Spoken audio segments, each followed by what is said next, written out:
Kacha, but let's not speculate any further and head in towards Game 2 between Todak versus RRQ. Now, crowd favorites on the blue side and Indonesian favorites on the red. We're starting it pretty much on a high octane pace, so they should not let this sort of a tempo slow down any further. Masha as well as Grok being that consistent band throughout these past 2 games. What's going to be the next one to be axed out?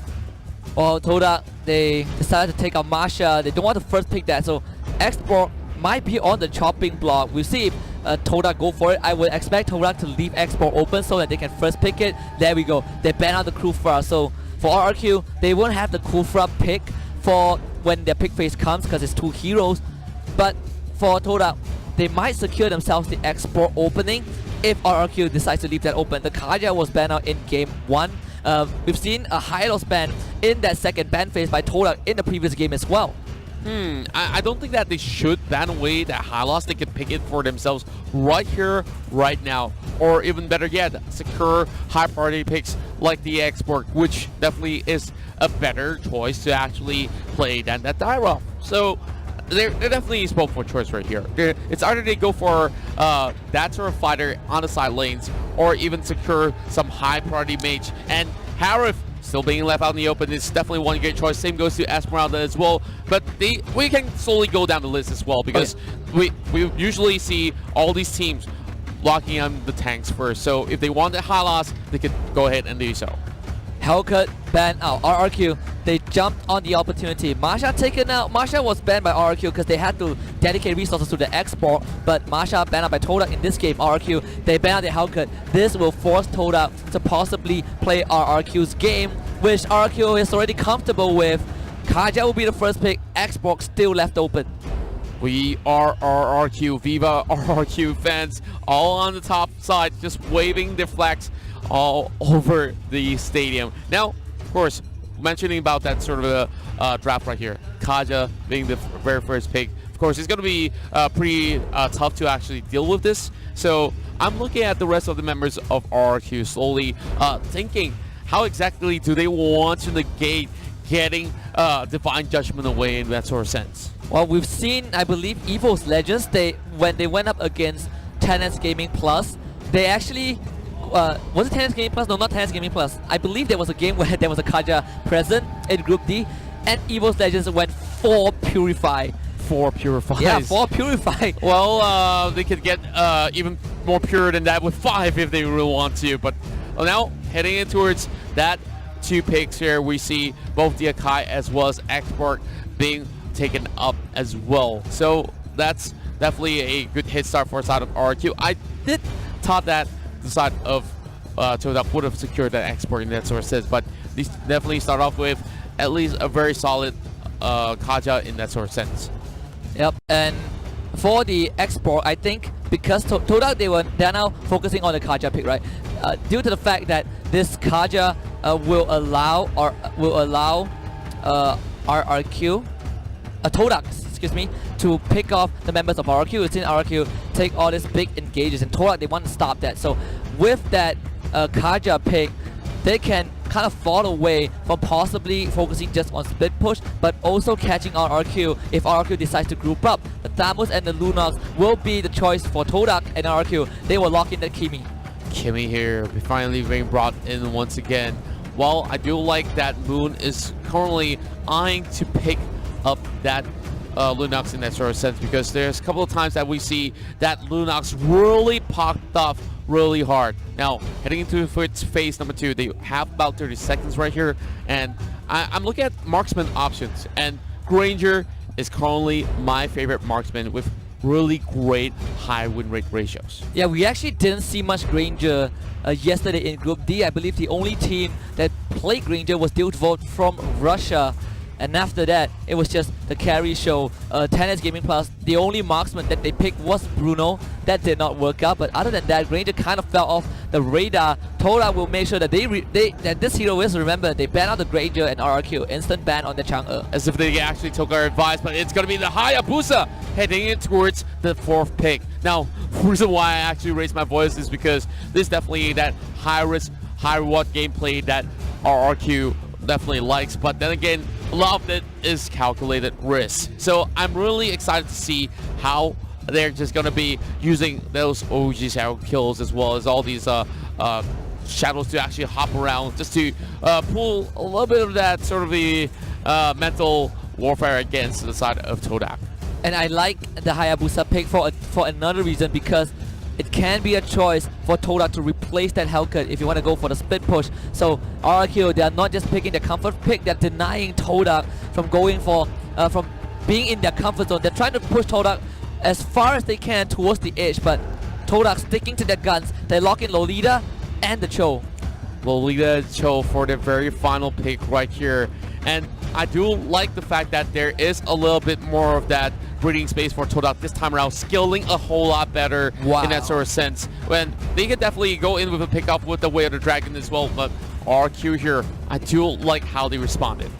Yeah, the final pick from RRQ, and this is going to be a different game for both teams. Todak still trying to retain their identity, but RRQ, they want to strike back, and they want to go for those heavy fighter lineup. You see the Kimi, you see the Export, you see the Hayabusa, and I believe the last one was a Ruby for RRQ.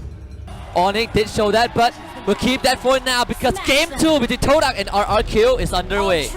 Starting things off, we're already seeing a lot of all these movements coming from both sides. Then us will be a little bit of that game changer heading in towards those 5v5 team fights. Chicken being spot out by Liam as well. Great split screen coming in from the production team, so hats off to you guys. Right at the back.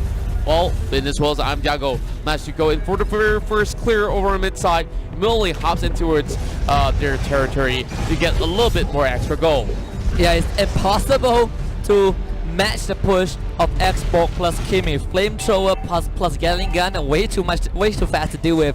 But again, Hayabusa, you have the Archive sticking with him, so Sin is gonna have a pretty decent lane compared to this Lolita Cho. X-Ray tries to go for the counter jungle, but Lemon is there, and that is the problem right now.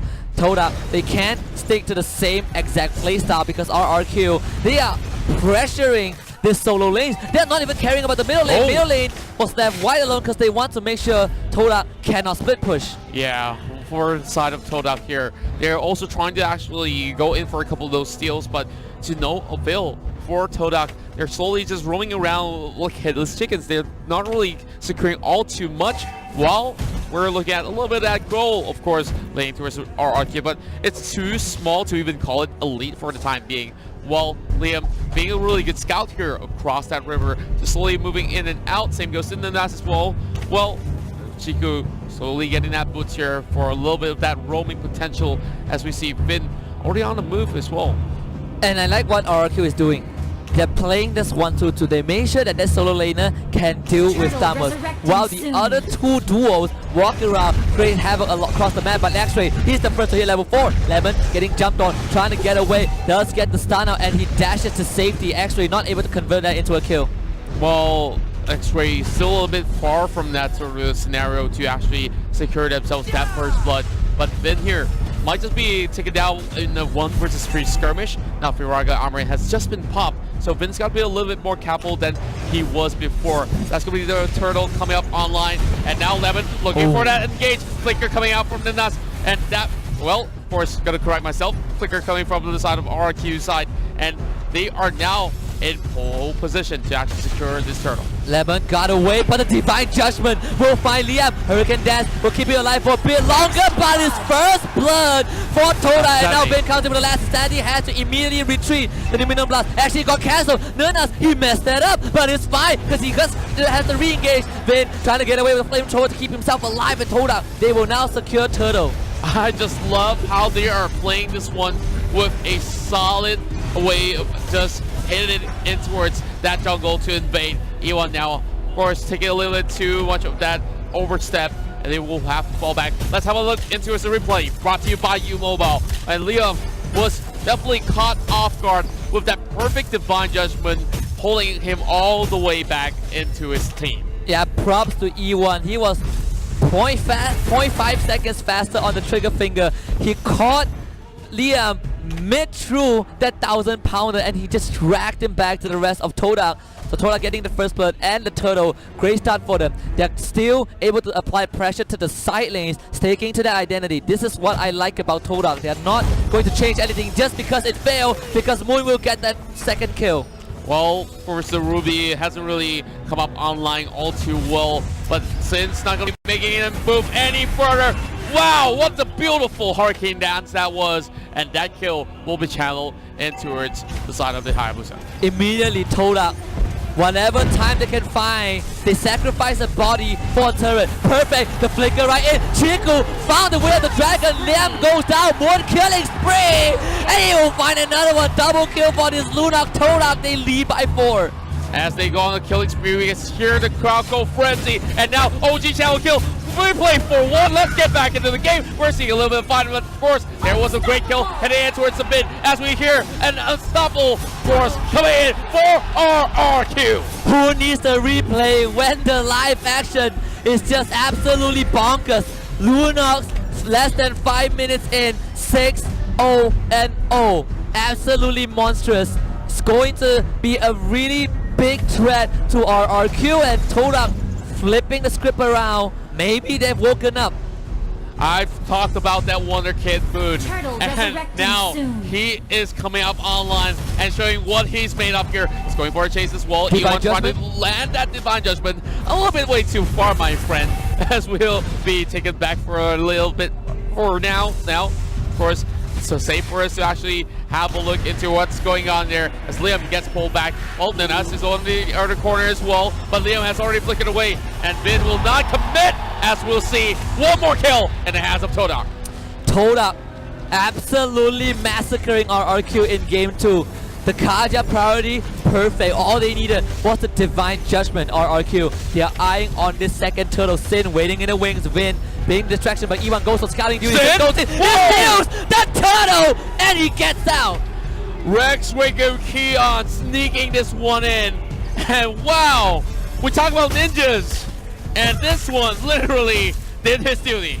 That came in like a shadow, and he just disappeared.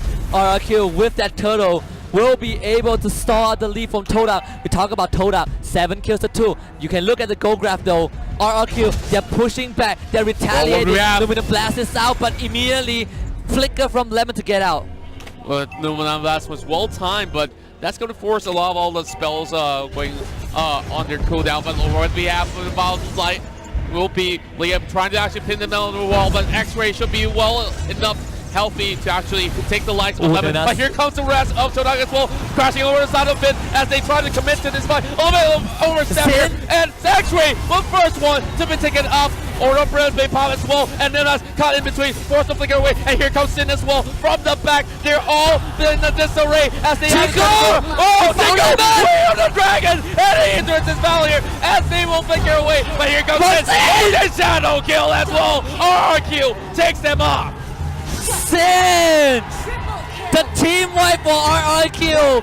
Chiku sneaked that with the dragon, but you cannot take your eyes off this ninja. He came in fast and furious, took the immediate triple kill. Just look at this replay by U Mobile. Sin, he was brought down low, but Todak was in no position to fight RRQ. They pushed through, and the tanks were not able to protect against Sin. He came in, immediately wiped 3 off the map. He actually came back to try to turn things one around, but Sin, he was in prime position. He held back for a little bit longer. He might have only 30% of health left, but that was well enough for them to actually get in. Now we hear a little bit of warfare coming from the fans as well. Shouts of Todak as well as RRQ as we see the Ruby falter. Todak definitely needed that war cry. They needed that kill onto Lemon, but Sin will be the moon of RRQ. Lunox 9-1-1, but this Hayabusa is coming online. He can deal with this Lunox single-handedly. RRQ getting their second turtle, which is the third of this particular game. And you look at the gold grab right just now, because of one fight, it completely dove back down to RRQ's favor. And that definitely skyrocketed in their hands. Well, we're also seeing that sort of split push coming in from the top side as well. And of course, X-Ray doing X-Ray things here, just trying to actually secure this buff. Liam as well. Oh no. Vin. Oh no. They drag Vin back. Piraga armor against Papa. Liam can split the battle line with the Hurricane Dance. The fire stick is dead, but X-Ray just keeping on tap with this Vin. They actually stop him. Vin, he gets out. Chiku now once again, and X-Ray will survive. Clean disengage from both teams. Endless battle being bought there by Sin. And yep, I just gotta say, every one of all these members from Todak as well as RRQ, they know what risks to take, and that's definitely not one that they should commit into. But speaking of that, Nuna's here being caught out for another time. They pull the Lolita back, and Sin immediately goes right in with the shadow kill. It bounces to the minion waves. So Todak dodging that death blow right there from this Hayabusa. But you can see the arrival. They're gonna box X-Ray in, and X-Ray has nowhere to go. Mega kill for the Hayabusa. I just love how Liam comes right in for the arrival just to pin them to the wall, negating some of all these members useless, but in that sort of sense, only one, and that will be X-Ray. And that's definitely more than enough. Last Insanity coming out, same goes to Order of Brilliance. They're diving right in, but all they needed was the tower, and they will back away for the Lord. They immediately force out the Order of Brilliance from this Lunar so that Todak will not be able to fight, but 10 minutes in, the Lord has spawned. RRQ immediately congregating at that area. Kimmy on guard duty. I am Lemon on guard duty as well. They know Todak desperately need this to hold on, and they are not afraid to stand their ground. Nunas again out of position, has to charge away. We're already looking at RQ setting up shop as well, as we see Sin, of course, doing a little of those dicey moves. Liam, once again, pans people off with the Hurricane Dash. Kaya tries to pull him away, and now one more fatality coming into this battle here. It's going to be Vin fronting the fight, but that's all that they needed. Just pick-offs, pick-offs, and pick-offs. And without that Cho, they might just have less chances to secure that Lord. Yeah, and actually trying to find a way in, not able to get that. Divine Judgment was used on Liam, but they were not able to convert that into a kill. So RRQ have full control of the entire map. They can do whatever they want at this stage. Todak again losing Chiku 0-3. This Cho has not shown the effectiveness that we need. He got a great kick in that previous fight, but because Sin came in and wiped the entire Todak, it didn't really matter. The gold graph now is painted all red. It coalesces with RRQ's national flag. The Lord will be started down to 30%. Todak, they need something to happen. RRQ, they're gonna take it slow. War of the Lord for now. Make sure that Todak goes zone out. Chiku, too late to the party. Lemon now looking for the engage. Chiku managed to dash away, but the flip they caught Chiku, and Chiku will be made into a meal. He does get out though. Then last Sandy, he's gonna fry Chiku with that flamethrower. Meanwhile, Sin going crazy. Unstoppable goes in with the shadow. Nuna's a bit started up trying to get away, but Liam pushes him back, and the rest of Todak into the wall. E1 managing to get out with a still bell, but X-Ray keeping the team alive. Two down. They need two more. They need to do as fast as they can. X-Ray will be taken down. Maniac for RRQ, and it's up to Chiku to keep Todak in the upper bracket. And they're not going to give away a salvage so early into the very first series of the game, but they're crashing in towards the bottom side. This just might be the fate being sealed, and now Kings of Kings, RRQ, Rex Riku, Keon will take Game 2, and they will be well on their way and towards the upper bracket semifinals. Todak came in on a riptide. RRQ was a tsunami in the first best of 3. Absolute destruction. They gave Todak no room to breathe, no space to move, and they strangulated our Malaysian representatives. Rex Riku Keon has held the trident, and they controlled the ocean, forcing out the swordfishes, Todak, and the Malaysian crowd. Now, having a little bit of a moment of silence for a while as they see a little bit of that moment of defeat for their favorite team. But all hope is not lost. There is still the lower brackets for Todak to play this one out. And here we go. Players of RRQ. Viva RRQ.